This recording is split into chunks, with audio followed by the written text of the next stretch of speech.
காதலிக்க ஆசை சீரியல்ல அடுத்து வர எபிசோட்ல என்ன மாதிரியான ட்விஸ்ட் எல்லாம் இருக்க போகுதுங்கிறத இந்த வீடியோவில் பார்க்கலாம். சிந்தாமணி சத்யாவுக்காக ஈகரா வெயிட் பண்ணிட்டு இருக்காங்க. ஏன்னா நம்ம சிந்தாமணிக்கு தெரிஞ்சிருச்சு, சத்யாவும் ரேகாவும் காதலிக்கிற விஷயம் தெரிஞ்சிருது.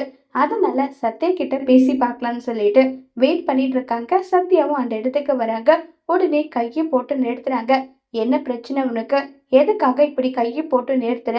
நான் வேலைக்கு போகணும், உன்கிட்ட பேசுறதுக்கெல்லாம் எனக்கு எந்த விஷயமும் இல்லை. ஒழுங்கு மரியாதையா இங்க இருந்து போன்னு சொல்லிட்டு கோவப்பட்டு பேசுறாங்க. டேய் போதும் நிறுத்துடா, ஓவரா துள்ளாத. என்ன நினைச்சிட்டு இப்படி பண்ணிட்டு இருக்க? உன் அக்கா மாமா சொல்லி கொடுத்துதான் நீ இப்படி பண்ணிட்டு இருக்கேன்னு சொல்லிட்டு சத்யாவை திட்டிட்டு இருக்காங்க.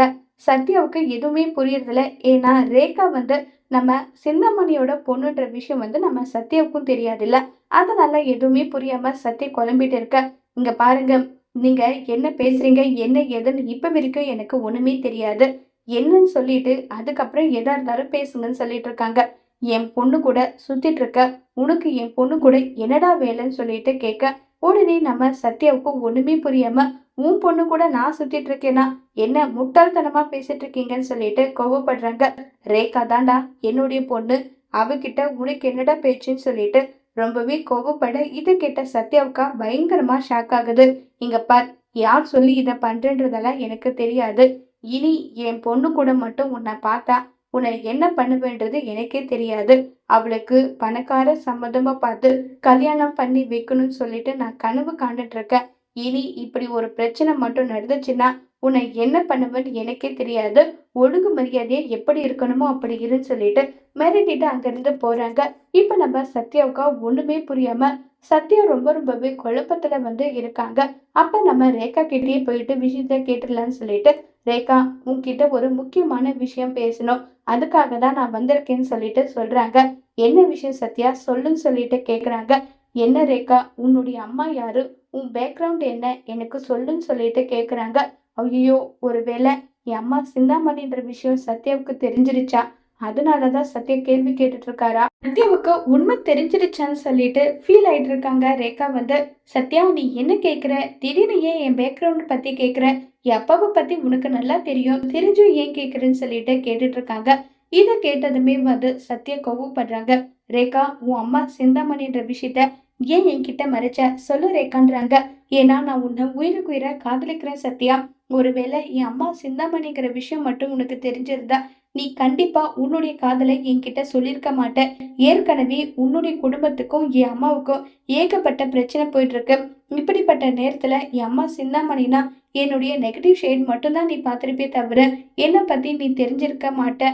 என்னதான் ஆயிரம் தான் அவங்க என் அம்மாவா இருந்திருந்தாலும் என் அம்மா செய்யற ஒவ்வொரு விஷயமும் எனக்கு கொஞ்சம் கூட பிடிக்கவே பிடிக்காது.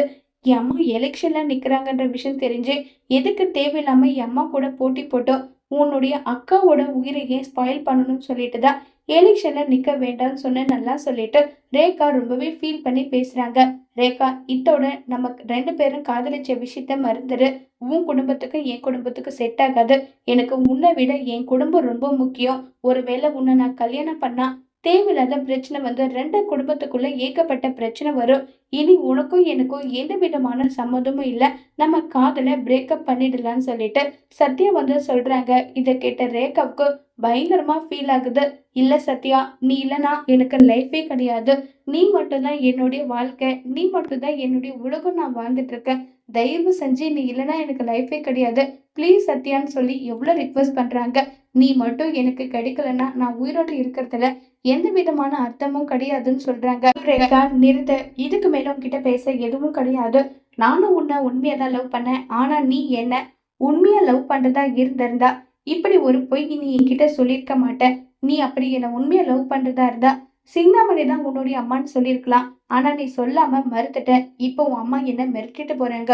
உன் குடும்பத்துக்கும் உனக்கும் எந்த விதமான ஆபத்து வரக்கூடாதுன்னா நீ என் பொண்ணை விட்டு தள்ளி இருக்கிறது தான் எல்லாத்துக்கும் நல்லதுன்னு சொல்லிட்டு போறாங்க.